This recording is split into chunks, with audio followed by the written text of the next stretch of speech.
Hey, friends. Let's talk about one of the most common homepage related myths that we hear from nonprofits. Everyone who visits our website will always land on the homepage first. Folks who believe this myth will commonly say things like if everyone comes to the homepage first, then we need to make sure that it covers all of our programs or our services or ways to get involved just in case.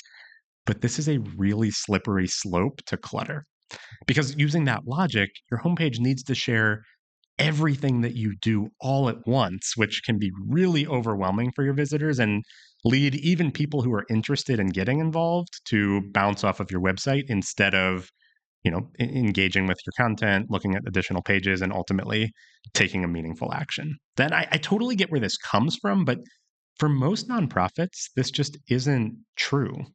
There are often all kinds of ways that visitors are arriving on your website, and even probably a bunch of different landing pages that are really popular. Maybe you have popular blog content or resources or program or service pages that are ranking in search engines or getting a bunch of traffic from referrals from other websites. Maybe there's links pointing to your website. So, no matter which page folks are arriving on, this is actually why your navigation is so important. So that, no matter where they land, no matter what next step makes the most sense in their journey, they can easily find it using your navigation. But to combat this myth, what I actually recommend doing is diving into the landing pages reports for your website analytics and just seeing what pages are the most common ones folks are arriving on. Maybe your homepage is at the top of the list or among your top landing pages, but maybe you have some others that are serving as really common starting points for visitors. And hopefully, seeing that will help reduce